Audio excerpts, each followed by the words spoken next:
Transporter के मकान पर चला नगर निगम का बुलडोजर, अतिक्रमण बताकर की गई कार्रवाई।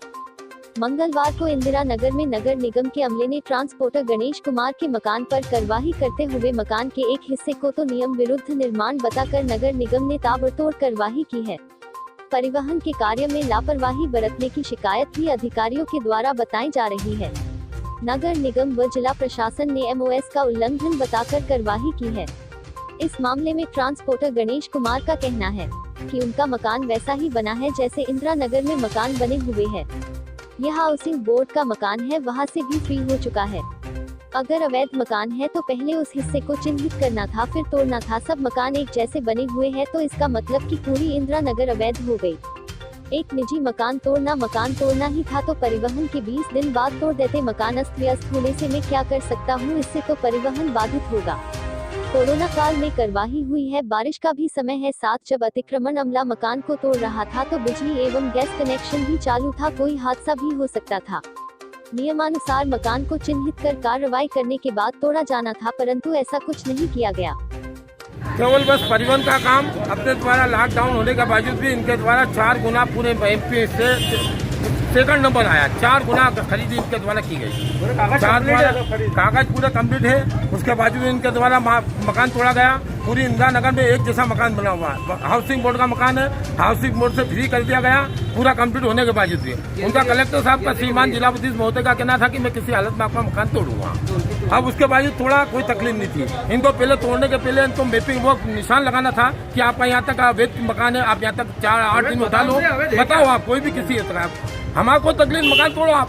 भाई इंदिरा नगर में पूरे मकान बने हुए हैं, पूरे एक जैसे मकान बने हुए हैं, पूरे बाकायदा पूरी इंदिरा नगर अवैध हो गई इस हिसाब से। अब वो केवल एक ही अपना मकान, निजी मकान तोड़ना, अब खरीदी मान लो तोड़ना ही था इनको तो परिवहन के बाद 20 दिन बाद तोड़ सकते थे। अभी मैं पूरा मकान मतलब अस्त व्यस्त होके परिवहन में हटा के नया दिमाग लाऊं और परिवहन बाधित होगा। परिवहन की गति बढ़ने की वजह और बाधित होगा। आपका क्या नाम है? गणेश कुमार अग्रवाल। ये तो पता नहीं है, कुछ कोरोना के चल रहते हुए वो लोग आए और एकदम से बस लगा दी JCB, बोले कि हमको तो तोड़ना है। हम कुछ बोल रहे कर रहे तो वो लेडीज पुलिस हमको कुछ बोलने नहीं दे रही है कि हमको तो कलेक्टर का ऑर्डर है तो हम तो उनके हिसाब से ही चलेंगे, आप इसमें कुछ भी मत करिए। पेज पे उनको कागज़ दिखा रहे तो वो कागज़ देखने को भी तैयार नहीं है कि नहीं, या तो आप घर के अंदर जाओ या फिर घर के बाहर जाओ। लेडीज़ पुलिस आ गई और हमारे ऊपर वो कर रही कि नहीं आप कुछ बोलोगे नहीं, हाथापाई पे उतर कर आए हैं। घर में बड़े भी हैं, बुजुर्ग हैं, 6 महीने की छोटी गुड़िया है, उनने मकान ऐसे तोड़ा तो उनको ये नहीं लगा कि अब अपन आगे ये लोग कैसे रहेंगे इस बारिश के मौसम में।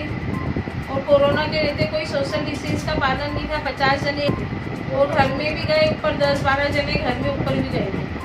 पूर्व में अभी आपको कुछ नोटिस वगैरह दिया था क्या कि इस प्रकार कार्रवाई होगी इसका? कोई नोटिस कुछ नहीं दिया है। जब ये कार्रवाई हुई थी, जब आप घर में कितने सदस्य उपस्थित थे? बच्चे थे और हम 4 लेडीज थे। अच्छा, आपका टोटल नुकसान इलेक्ट्रॉनिक वगैरह क्या क्या चीज़ हुई है अभी अंदर जिस प्रकार आप 4 लाख के घर में कोई भी जेंट्स नहीं थे, हम लेडीज से अकेली थी और रात से हम लोगों ने JCB चला दी। कोई इलेक्ट्रिसिटी का कुछ वो नहीं करा कि इसका अपने को कुछ तार वार निकालना है। गैस की पाइपलाइन बाहर से आ रही है, उसके प्रति भी कोई कार्यवाही नहीं करी कि कभी बाई चांस कभी कुछ होता है और उससे कभी किसी को कुछ क्षति होती है, कुछ हानि होती है तो उसका जिम्मेदार कौन?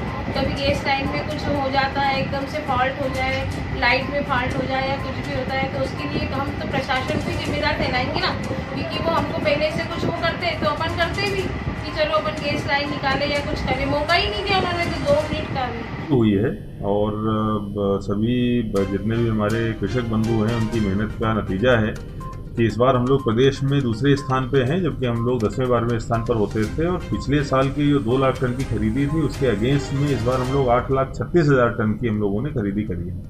निश्चित रूप से जितनी ज़्यादा खरीदी हुई है उसी अनुपात में हमको परिवहन भी बहुत ज़्यादा बढ़ाना है। हालांकि जो हमारे वर्तमान के ट्रांसपोर्टर हैं उनको कई सारी हम लोगों ने नोटिस भी दिए। 10 लाख रुपए की पेनल्टी लगा के उनके बिल से मेरे द्वारा भी काटी गई। 5 करोड़ की और उनको नोटिस दी गई, लेकिन फिर भी उनके द्वारा परिवहन को नहीं बढ़ाया गया, जिससे कि वर्तमान में जो गेहूं रखा हुआ है अभी भी लगभग 2 लाख टन के आसपास का गेहूं हमारा बाहर पड़ा हुआ है, जिसके भीगने की स्थिति उत्पन्न हुई है। हम लोगों ने दूसरे अपने कई सारे तरीके इस्तेमाल करने शुरू किए हैं, जिसमें कि हम लोग रैक के माध्यम से लगातार 3-4 रैक के माध्यम से ट्रेन से बाहर भेज रहे हैं गेहूँ। हमने जो बाहर के ट्रांसपोर्टर्स हैं, कुछ इंदौर के, कुछ खरगोन के, कुछ मेघनगर के ट्रांसपोर्टर्स भी इन्वॉल्व किए हुए हैं, लेकिन उसके बावजूद इनके द्वारा अभी तक ध्यान नहीं दिया जा रहा था। तो नोटिस और दूसरी जो कार्रवाइयाँ हैं, इसके अलावा जो हमने पता लगाया उनका घर भी पूरी तरीके से अवैध बना हुआ है। उसका जो मेन पोर्शन था, जो MOS वाला था, वो हमने आज तोड़ा है और साथ में उनको चेतावनी भी दी गई है कि अगर ट्रांसपोर्टेशन का काम ढंग से जो है आगे से ज़्यादा इनमें सुधार नहीं दिखाया जाता है तो उनको पूरा घर तोड़ने की भी कार्रवाई करें।